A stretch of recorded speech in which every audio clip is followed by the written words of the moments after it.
fruit, c'est quelqu'un qui a refusé de travailler. Parce que Dieu était capable de susciter des pierres, des travailleurs. Mais il t'a choisi comme participant de la nature divine, afin qu'avec lui, vous puissiez travailler ensemble. Donc, souviens-toi que tu es participant de la nature divine et ne te trompe pas. Alléluia. Porte du fruit. Ce que Dieu attend, c'est le fruit. Montre-moi ton fruit et je te dirai quel type d'arbre tu es. Si tu portes du mauvais fruit, c'est que tu es un mauvais arbre. C'est plus le temps où il fallait obéir. Pour obéir, maintenant, on met en pratique et on a les fruits. Alléluia. C'est ce qu'on appelle quoi? La diligence. La diligence. La diligence veut dire rien ne peut expliquer l'échec. Parce que celui qui t'a dit de faire est aussi capable de l'accomplir. C'est pour ça que nous sommes diligents. Tu ne peux pas travailler pour le Seigneur et échouer. Ce n'est pas possible. Parce que celui qui accomplit toute chose, c'est le Seigneur. Déjà, la cognée est mise à la racine des arbres. Tout arbre donc qui ne produit pas de bons fruits sera coupé et jeté au feu. Moi, je vous baptise d'eau. Non, c'est bon. Est-ce que quelqu'un comprend ça? Il dit, moi je plante. L'arbre que j'ai planté a le potentiel de produire. Si l'arbre ne produit pas, je vais le déraciner pour planter l'arbre qui va porter le fruit. Pourquoi? Parce que si tu ne produis pas, ça veut dire que tu n'as pas travaillé. Parce que le résultat ne dépend pas de toi. Celui qui t'a envoyé est capable d'apporter le résultat. Et il a promis que le résultat est certain. Donc tout ce qu'il veut, c'est le travail. Alléluia. C'est le travail. Donc la notion de mise en pratique nous interpelle sur l'ordre. C'est un ordre. Ce n'est pas une option. Et derrière cet ordre, il y a la garantie. Quiconque croit en lui ne connaîtra pas la honte. Romains 10, verset 11. C'est clair, c'est net, c'est précis. Quiconque croit en lui ne connaîtra pas la honte. Déjà, la cognée est mise à la racine des arbres. Tout arbre donc qui ne produit pas de bons fruits sera coupé et jeté au feu. Dieu au chapitre 4, verset 19. Lorsque Jésus appelle les disciples, quand il demande de laisser les filets, il dit la même chose. Suivez-moi et je ferai de vous des pêcheurs d'hommes. Il n'a pas dit suivez-moi et je ferai peut-être de vous. Il n'a pas dit suivez-moi et je verrai si je fais de vous. Suivez-moi et je ferai de vous des pêcheurs d'hommes. Si tu suis le Seigneur pour mettre en pratique la parole, elle n'échoue jamais. Il dit, personne n'a jamais préparé l'autel sans se nourrir de l'autel. Ce n'est pas possible. L'autel nourrit celui qui prépare l'autel. Personne n'a jamais pris soin des brebis sans se nourrir du lait de ses brebis. Ce n'est pas possible. La parole de Dieu est la vérité. Quand tu mets en pratique la parole, toujours tu vas revenir avec un témoignage. C'est inéluctable. Suivez-moi, je ferai de vous des pêcheurs d'hommes. Est-ce qu'ils ont été des pêcheurs d'hommes? Oui. Rappelez-vous, Actes au chapitre 2. Comment ils sont devenus des pêcheurs d'hommes? Quand ils ont marché avec Jésus, Jésus les a envoyés 2 à 2. Ils ont vu quelques miracles, ils étaient déjà émerveillés.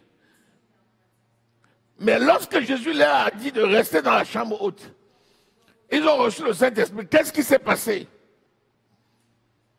Pierre a prêché comme il n'avait jamais prêché auparavant. Il lui avait bien dit, je ferai de toi un pécheur d'homme. Mais pendant 3 ans, il a marché avec Jésus. Mais quand je serai devenu le grand pécheur d'homme qu'il avait dit là, Mais quand l'heure est venue, 3000 personnes, tant d'un trait. Après 5000, il dit, mais attends, tout ce monde-là, oui, d'un trait, je ferai de toi un pécheur d'hommes. Il y avait une condition. Il fallait demeurer à Jérusalem. Il fallait rester dans la chambre haute. Jusqu'à ce que la puissance, le Saint-Esprit vienne. Et alors, il est devenu témoin de Jésus. Matthieu au chapitre 5, verset 19. La notion de mise en pratique de la parole et la notion de garantie. J'insiste beaucoup là-dessus. C'est la garantie. Allons-y, disons. Celui donc qui supprimera l'un de ses plus petits commandements et qui enseignera aux hommes à faire d'eux-mêmes sera appelé le plus petit dans le royaume des cieux. Mais celui qui les observera et qui enseignera à les observer, celui-là sera appelé grand dans le royaume des cieux. Et le commandement, c'est quoi? C'est mise en pratique de la parole. Il n'y a pas de commandement que celui-là. Celui qui aime, prêche l'évangile. Celui qui aime, met en pratique. Les commandements de Moïse se résument dans l'amour. Et ça, c'est indéniable. Il dit, si tu supprimes ça, tu seras supprimé. Et si tu le mets en pratique, tu es forcément grand. Donc, celui qui met en pratique la parole est grand. Tu ne peux pas... La parole de Dieu, jamais, elle n'a jamais échoué. Il dit, je ferai de toi un pécheur d'homme. Tu vas donner quoi à ces gens que tu auras péché? La parole, elle vient d'où? Du Seigneur. Il faut que nous gardions cette notion que ça s'accomplit dans tous les axes. C'est-à-dire que quand tu mets en pratique la parole, ça s'accomplit à l'intérieur et ça s'accomplit à l'extérieur. Tu as une bénédiction pour tous, sans exception. Alléluia. Lisons Matthieu au chapitre 5. Lis à partir du verset, lis le verset 46 et 47. Quand tu connais qui tu es et tu connais en qui tu as cru, toutes les actions que tu as à cœur de faire, fais-le. Ça va toujours s'accompagner d'un résultat. Allons-y. Si vous aimez ceux qui vous aiment, quelle récompense méritez-vous? Les publicains aussi n'agissent-ils pas de même? Et si vous saluez seulement vos frères, que faites-vous d'extraordinaire? Les païens aussi n'agissent-ils pas de même? Voilà. Lorsque tu es un serviteur de Dieu et que tu mets en pratique la parole de Dieu, il se pourrait que tu mettes ça au bénéfice d'un païen et qui t'insulte et qui rejette. Ça, c'est son problème. Ça ne s'accomplira pas dans sa vie. Parce qu'on ne met pas les perles sur le cou d'un cochon. Mais s'il se trouve que la personne ait eu la pensée de l'éternité et accepte ce que tu fais avec action de grâce, même païen, tu vas sauver sa foi. Alléluia. Tu vas sauver sa foi. Donc, un enfant de Dieu, c'est un possesseur. Nous sommes des donneurs. Il n'y a plus de plaisir à donner qu'à recevoir. Nous sommes les enfants de la parole. Notre Dieu est un donneur. Nous sommes des donneurs. Puisque Dieu a tant aimé le monde qu'il a donné son Fils, afin que quiconque croit en lui ne périsse point, mais qu'il ait la vie éternelle. Nous sommes nés de la parole. Nous sommes devenus des donneurs. Et nous donnons notre vie pour tous, pour les païens, pour les enfants de Dieu, parce que nous possédons. Alléluia. Quelqu'un qui met en pratique la parole ne manquera jamais. Je t'assure, ça va venir de là où tu ne peux même pas t'imaginer, mais ça va venir. Une situation va se présenter devant toi, tu vas dire, Seigneur, avant de finir de dire, Seigneur, tu verras l'agneau là, pour le sacrifice. Ça ne loupe jamais. Ça ne loupe jamais. J'écoutais un homme de Dieu qui disait, et ça se recoupe avec tous les hommes de Dieu, il disait, Il y a 3 catégories de chrétiens.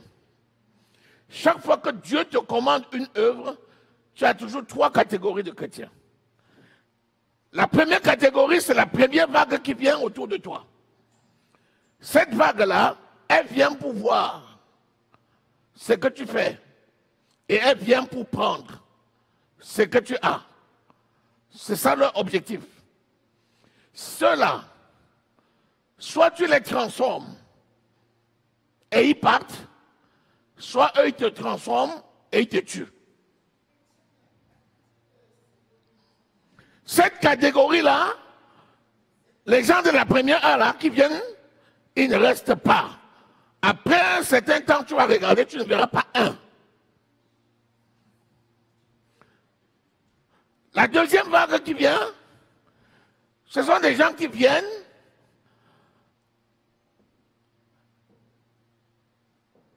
et 10%, pas plus, vont rester. Et si tu résistes, même pas 10%, que tu vas voir. Et c'est ta longévité au service du Seigneur. Parce que tes yeux se seront déplacés et qu'eux tous seront devenus transparents. C'est en ce temps-là que tu verras des gens venir autour de toi désintéressés. Ils viendront parce qu'ils ont discerné qui tu es. Et ils viendront pour servir le Seigneur et pas pour recevoir. Ceux-là, ce sont les vainqueurs. Ils iront loin avec toi.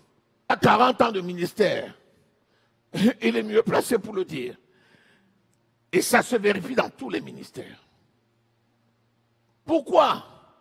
Parce que le jour où tu découvriras qu'une forêt que tu vois là, c'est une sémence au départ. Chaque sémence est un verger. Et le Seigneur cherche une sémence.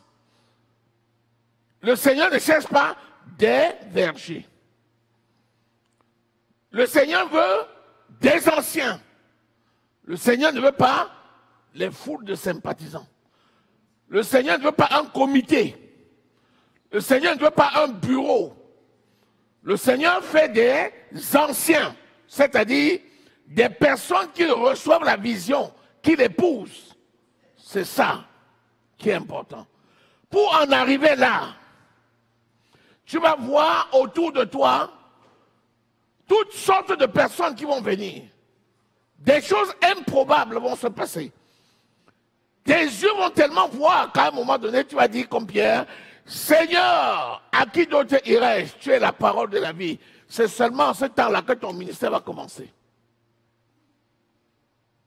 Ça se vérifie. C'est la vérité. Donc, regarde au Seigneur. Il dit, je cherche un homme, une personne. Il ne cherche pas une foule. Si tu prends une foule, tu vas faire quoi avec la foule? Quand tu as un projet, il faut mettre une personne. Si la personne saisit, il y aura des gens à sa suite. Mais si tu prends une foule de gens, tu leur montres un projet, personne ne se sentira concerné. Chacun va dire, c'est l'autre qui va faire. J'ai assez fait. Moi, ça me suffit. Toi aussi, tu peux faire maintenant. J'ai assez donné. Jusqu'à ce que les gens saisissent la vision. Et quand tu saisis la vision, c'est fini. Tu deviens comme un poisson dans un immense océan où tu peux nager à volonté. Tu as tout pour toi, tu as les algues pour toi, tu as la nourriture pour toi, tu as l'espace pour toi. Un poisson, un dauphin dans un aquarium géant. Tu es dedans, tu t'épanouis, tu dis, hey, qui suis-je pour que Dieu me mette dans un environnement? À moi seul ce paradis. Avant toi, beaucoup sont passés. Ils ont transité. Certains n'ont même pas vu. D'autres sont passés, ils ont même creusé des trous. Ils ont cru que le reste de l'eau allait partir. Que tout allait. Mais ils ne savent pas quelle main est venue boucher les trous. Est-ce que tu saisis quelque chose? Et la révélation met en pratique la parole. Ne te borne pas par des faux raisonnements. Non. Matthieu 7, verset 17. Tout bon arbre porte le bon fruit, mais le mauvais arbre porte le mauvais fruit. Un bon arbre ne peut pas porter de mauvais fruits, ni un mauvais arbre porter le bon fruit. Tout arbre qui ne porte pas de fruits, qu'est-ce qu'il devient? Il est coupé, oui. Et jeté au feu. Voilà. Continue. C'est donc à leurs fruits que vous les reconnaîtrez. Voilà. C'est donc à leurs fruits que vous les reconnaîtrez. Et Matthieu 7, verset 21 te dit quoi? Lis. Ceux qui me disent Seigneur, Seigneur, n'entreront pas tous dans le royaume des cieux, mais celui-là seul qui fait la volonté de mon Père qui est dans les cieux. Regarde le temps des verbes. Ceux qui me disent, ils sont combien? Ceux. Ils sont beaucoup. Ceux qui me disent Seigneur, Seigneur. Quand on dit ceux, c'est une masse. Dans la masse, est-ce que tu distingues quelqu'un? Tout le monde profite. Les gens naviguent en eau trouble. Seigneur, mais tu ne peux pas savoir qui dit Seigneur. C'est une masse. Mais Dieu regarde au cœur.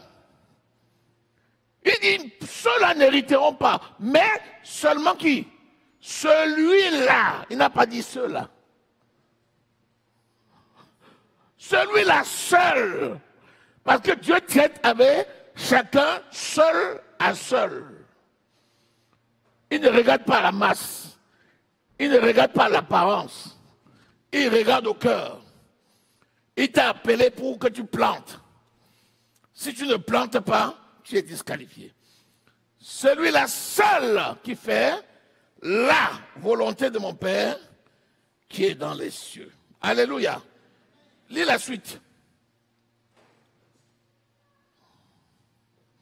Plusieurs me diront en ce jour-là, Seigneur, Seigneur, n'avons-nous pas prophétisé par ton nom? N'avons-nous pas chassé des démons par ton nom? Et n'avons-nous pas fait beaucoup de miracles par ton nom? Est-ce que tu remarques que les gens conjuguent au pluriel? Les gens conjuguent au pluriel. Nous avons prophétisé, nous avons prêché, nous avons chassé les démons. Nous, mais qui va dire je? C'est le Seigneur qui va dire, Continuons. alors je leur dirai ouvertement, je ne vous ai jamais connus, retirez-vous de moi, vous qui commettez l'iniquité. Ensuite, verset 24. C'est pourquoi quiconque entend ces paroles que je dis et ne les met en pratique, se rassemble, et les met en pratique, Écoute, sera semblable il à parle à la masse. Et tout de suite après, il dit, c'est pourquoi quiconque, donc il revient sur l'individu. Quiconque entend ces paroles que je dis et ne les met pas en pratique, sera. Il sera. On n'a pas dit ils seront.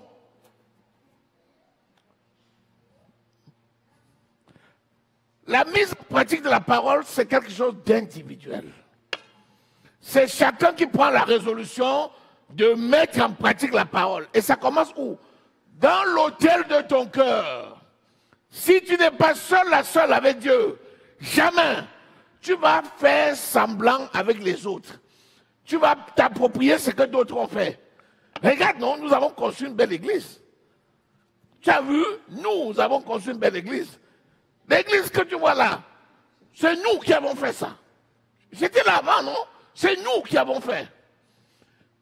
Mais combien de personnes vont dire j'ai? Combien? Quand tu vas dire j'ai, prouve-le. Alléluia. Nous, servir Dieu, ce n'est pas une histoire de masse. Même si l'union fait la force. Le succès, c'est un ensemble de relations. Le succès se définit comme une somme de relations humaines. Mais si c'est une somme de relations, ça veut dire qu'on a pris une relation, plus une deuxième, plus un troisième, plus un quatrième. Ce sont les additions. C'est pourquoi la relation avec Dieu, c'est toi et moi et toi. Alléluia. Quand on nage dans la masse là, on navigue.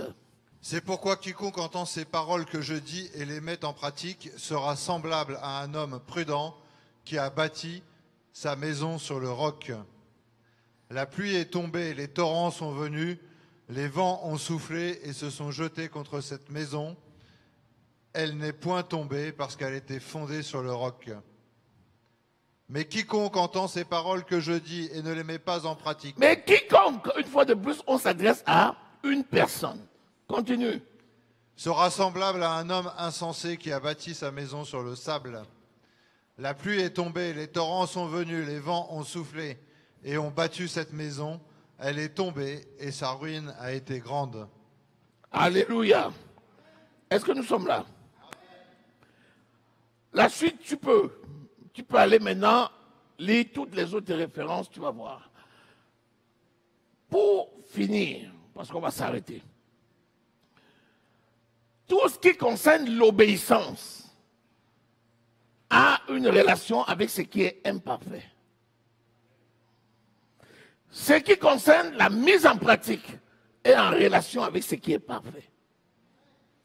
L'obéissance, c'est l'approximatif, c'est le geste, mais c'est imparfait.